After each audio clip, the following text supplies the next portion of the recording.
આપણી સંકલ્પ ન્યૂઝ ચેનલને સબસ્ક્રાઇબ અને લાઇક કરો, બેલ આઇકન દબાવો જેથી આવનાર ન્યૂઝ અપડેટ્સની નોટિફિકેશન આપના મોબાઈલ પર સૌથી પહેલા પહોંચે.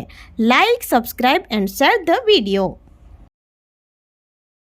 નમસ્કાર દર્શક મિત્રો, હું છું પૂજા ટંડેલ. સંકલ્પ ન્યૂઝમાં આપનું સ્વાગત છે. સમાચારની શરૂઆત કરતા પહેલા એક નજર આજના મુખ્ય સમાચાર ઉપર. રેલવે વિભાગના મુંબઈ ડિવિઝન ડીઆરએમે ઉમરગામની સેલૂન ટ્રેનથી આવી મુલાકાત લીધી. રેલવેના પ્રશ્નોના નિરાકરણ સાથે વ્યવસાયિક ક્ષેત્રે ઉમરગામ સારી પ્રગતિ કરે તેવો આશાવાદ વ્યક્ત કર્યો. રેલવે વિભાગના મુંબઈ ડિવિઝન ડીઆરએમ નીરજ વર્મા અને જીએમ અશોક મિશ્રાએ ઉમરગામની મુલાકાતે ખાસ સેલૂન ટ્રેનથી આવ્યા હતા. ઉમરગામ રેલવે સ્ટેશનના કામો સાથે સાથે ઉમરગામના ઉદ્યોગ જગતના આગેવાનો સાથે ચર્ચા કરી હતી. રેલવે સાથે ઉદ્યોગોનો વ્યવસાય જોડાયેલો છે તો હજારો મુસાફરો ઉમરગામના ઉદ્યોગો સાથે જોડાયેલા છે. રેલવેના ડીઆરએમે ઉમરગામના ઉદ્યોગોના વિકાસમાં રેલવે કોઈ નવું આયોજન કરશે અને આવનારા દિવસોમાં ઉદ્યોગોના ગુડ્સ પ્રોડક્ટને વધુ વેગ મળશે એવું જણાવ્યું હતું. ઉમરગામના રેલવેના પ્રશ્નોના નિરાકરણ સાથે વ્યવસાયિક ક્ષેત્રે ઉમરગામ સારી પ્રગતિ કરે તેવો આશાવાદ વ્યક્ત કરવામાં આવ્યો હતો. નવા રેલવે સ્ટોપેજથી ઉમરગામના ઉદ્યોગોને વેગ મળી શકે એવી રજૂઆત કરવામાં આવી હતી.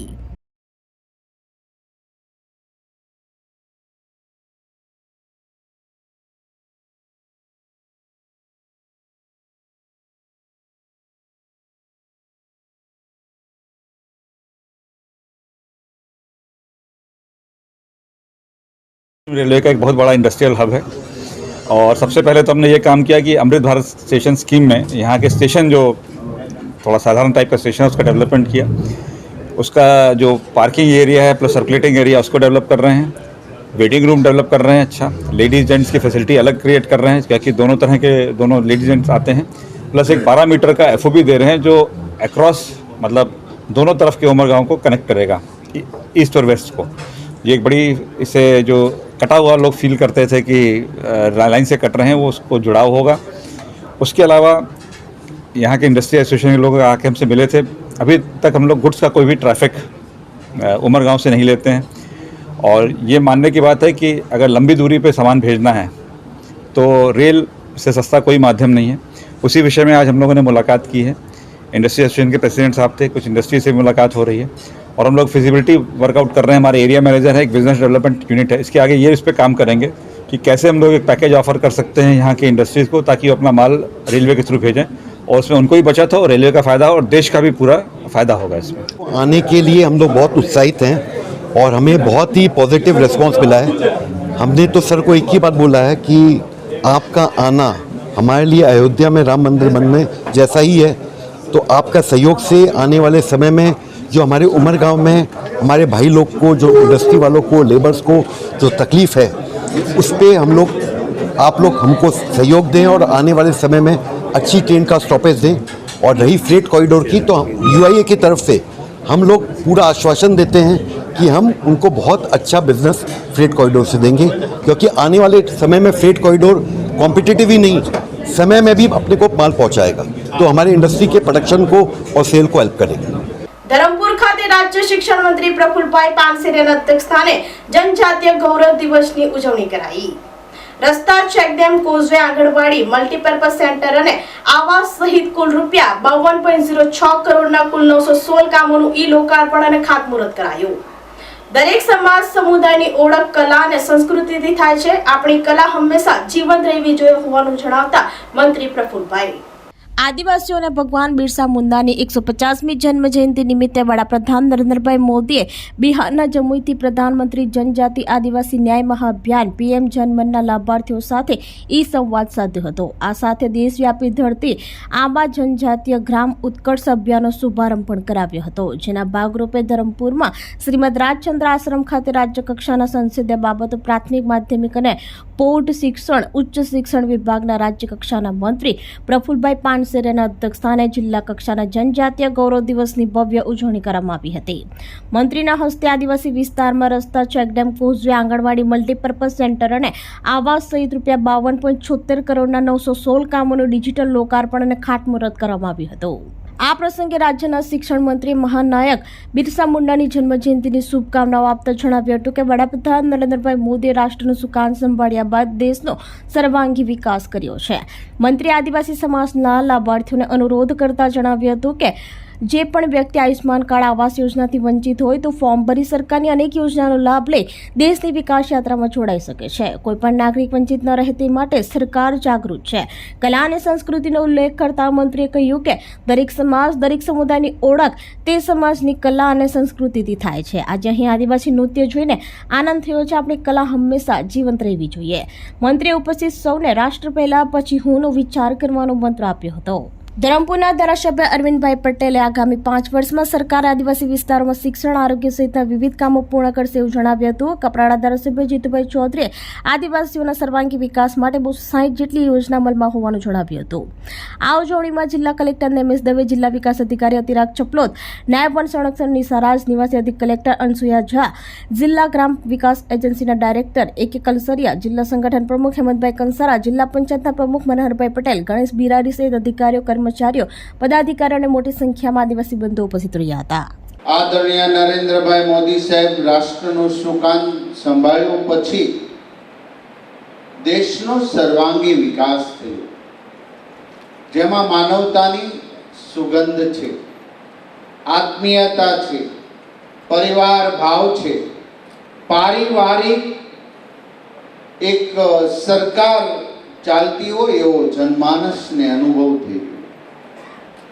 સાહેબ, એક નાનામાં નાના વ્યક્તિ ઘરનો મોભીનો દીવો બુઝાય નહીં એ હેતુસર આયુષ્માન ભારત કાર્ડની યોજના પૂરા રાષ્ટ્રની અંદર લાગુ કરી અને ગુજરાતમાં તો ઓલરેડી મુખ્યમંત્રી યોજના હતી. 5 લાખ ગુજરાત ગવર્મેન્ટના, 5 લાખ ભારત સરકારના, એટલે 10 લાખ રૂપિયા સુધીનો એક પણ વ્યક્તિને ગંભીર બીમારી થાય એના ઈલાજ માટે સરકાર, એટલે પ્રત્યેક વ્યક્તિ માટે, એક પરિવાર માટે આજે સરકાર સંવેદના રીતે જાગી રહી છે. બેટી બચાવો, બેટી પઢાઓ એ નારો માત્ર નારો નથી. આજે એ સમોવડી દીકરી બની છે. દરેક ક્ષેત્ર પર એમણે પોતાની સિદ્ધિઓ હાંસલ કરી છે. ખેલ મહાકુંભ ન હોત તો આજે દીકરી સરિતા ગાયકવાડ નેશનલ લેવલે દોડવીર ન બની. વાપી ચણોદ ગુરુદ્વારામાં ગુરુ નાનક દેવની 555માં પ્રકાશ પર્વની ધામધૂમથી ઉજવણી કરાઈ. વાપી, સેલવાસ, દમણ અને આસપાસના શીખ સમુદાયના લોકો ગુરુદ્વારામાં દર્શનાર્થે આવ્યા. શીખોના પ્રથમ ધર્મગુરુ ગુરુ નાનકજીની 555માં પ્રકાશ પર્વની ઉજવણી વાપી નજીકના ચણોદ ગુરુદ્વારામાં ધામધૂમથી અને શ્રદ્ધાપૂર્વક કરવામાં આવી હતી. ભવ્ય નગર કીર્તન યાત્રા ચણોદ ગુરુદ્વારાથી નીકળી હતી, જે વાપીના વિવિધ વિસ્તારોમાં ફરી હતી. આ કીર્તન યાત્રામાં મોટી સંખ્યામાં પંજાબી સમાજના ભાઈ બહેનો જોડાયા હતા. નગર કીર્તન યાત્રા દરમિયાન વિવિધ કલાબાજીઓ પણ પ્રદર્શિત કરવામાં આવી હતી.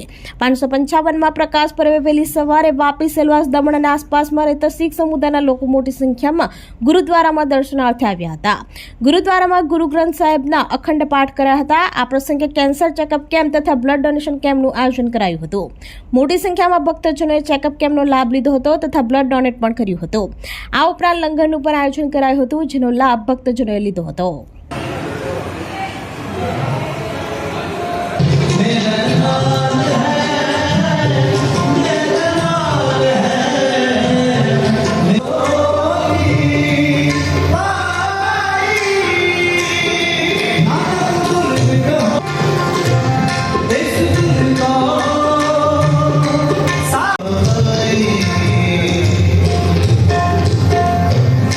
મહારાષ્ટ્રના બોરડી ગામમાં વાડી માલિકોએ કૃષિ પર્યટન વ્યવસાય શરૂ કરી વાડીઓ બચાવી. વર્ષભર આવતા પર્યટકો માટે ઝૂંપડીઓ કે ઝાડ નીચે રહેવા 6 મહિનાના બુકિંગ હોય છે હોવાનું જણાવતા વાડી સંચાલક. ઉમરગામ તાલુકામાં હાલ વાડીઓ કપાઈ ઉદ્યોગ આવી ગયા છે. ત્યારે ઉમરગામ તાલુકાના બોર્ડર સાથે જોડાયેલ મહારાષ્ટ્રના નાનકડા બોરડી ગામમાં વાડી માલિકોએ કૃષિ પર્યટન વ્યવસાય શરૂ કરીને વાડીઓ બચાવી છે. સાથે પર્યાવરણ અને પ્રકૃતિને જોડી પર્યટનો પર ભરપૂર ફાયદો લીધો છે. વર્ષભર નોંધપાત્ર આવક પર્યટકોના આવતાજી મળે છે તો વાડીઓના ફળ શાકભાજીના પૈસા સીધા વાડી માલિકોને મળી રહ્યા છે. પોતાની વાડીઓના ખેત પેદાશોના વેચાણ સાથે શુદ્ધ શાકભાજી પર્યટકોને પીરસી કમાણી કરે છે. સાથે આખા ભારતમાંથી વર્ષભર આવતા પર્યટકો માટે ઝૂંપડીઓ કે ઝાડ નીચે રહેવા બેસવાની વ્યવસ્થા ઊભી કરી છે, જેનાથી 31 ડિસેમ્બર સુધી 6 મહિનાના બુકિંગ હોય છે. બોરડી જેવા નાનકડા ગામમાં એક પણ ઝાડ કે વાડી કપાઈ નથી અને પર્યટકોને આકર્ષવાની નવી પદ્ધતિએ એક નવા કૃષિ પર્યટન વ્યવસાયને વેગ આપ્યો છે, જેનાથી પર્યાવરણ પ્રકૃતિની રક્ષા સાથે આવકનો મોટો સ્ત્રોત ઊભો કરવામાં ખેડૂતો સફળ રહ્યા છે. બોરડી રહેવાનું જાંબુ ગામમાં મારે કૃષિ પર્યટક કેન્દ્ર ખોલેલું છે. મેં તેમાં શું છે, મારું નાનું પ્રમાણમાં ચીકુની વાડી છે. એમાં ચીકુનું ઉત્પન્ન બી લેવું છું અને કૃષિ પર્યટક જે આવે છે બહારથી મુંબઈ, સુરત અને અમદાવાદ, નાસિક, પૂના, એ લોકોને મેં પછી એ લોકોને મારા ઘરે બોલાવીને એટલે ખવડાવું, મારા ઘરનું ફૂડ ખાવું, અમારી જે ભાજીપાલો બને છે એ ખવડાવું. મને અમારે એમ થયું કે બાજુમાં ગુજરાત છે, ઇન્ડસ્ટ્રી વધી ગયું એટલે અમારે અહીંયા બધા ઝાડપાન કપાઈ ગયા છે. તે ઇન્ડસ્ટ્રીના લોકોને અહીંયા આવવાનું ને સારું ઠંડકમાં રહેવાનું, સારું ઓક્સિજન લેવા માટે 2 દિવસ માટે આવે છે. અમે અમારા હિસાબે એ લોકોને ઘરનું ખાવાનું આપવું, અમારા ઓથેન્ટિક વાડવળ મરાઠી વાડવળ સ્ટાઇલમાં જમવાનું આપવું, ફિશ એન્ડ વેજીટેરિયન, અમારા વાડીમાં પાકેલું બધું ચીકુ એન્ડ પપઈ, પપનસ, લીંબુ, નારિયેળ એ લોકોને સેવિંગ કરાવવું. પછી આજુબાજુમાં મળવાનું નીરાનું એ લોકોને ટેસ્ટ કરાવવું. અને અમારી મહારાષ્ટ્ર સ્ટાઇલની કોથિંબીર વડી, આળુ વડી, મોદક લાડુ એવું બધું એ લોકોને અમારા ટ્રેડિશન મહારાષ્ટ્રીયન ફૂડ એ લોકોને અમને ખવડાવતા છે. અને હમણાં અમારા પાસે લાસ્ટ 3 વર્ષથી મેં ચાલુ કરેલું છે, પણ મારા પાસે 6 મહિનાનું બુકિંગ છે હમણાં. અને સારું ક્રાઉડ આવે છે મારા પાસે. ગુજરાતનું ક્રાઉડ સારામાં સારું છે અને સુરત એન્ડ અમદાવાદ, બડોદાના ક્રાઉડ સારું આવે છે. We came today in the morning from Bombay, and it's a lovely place nestled amidst these wonderful green trees and amidst these lovely butterflies. So my kids and we are all having a great time, and we hope that we get to come to this place more often. And so it's so close to Bombay, and it just feels you are cut off from the hustle and bustle of the city. So lovely place, and we hope to have a good time here. તો આ તાજના સમાચારો, નવા સમાચારો સાથે કાલે ફરી મળીશું. નમસ્કાર. આપણી સંકલ્પ ન્યૂઝ ચેનલને સબસ્ક્રાઇબ અને લાઇક કરો, બેલ આઇકન દબાવો, જેથી આવનાર ન્યૂઝ અપડેટ્સની નોટિફિકેશન આપના મોબાઈલ પર સૌથી પહેલા પહોંચે. Like, subscribe and share the video.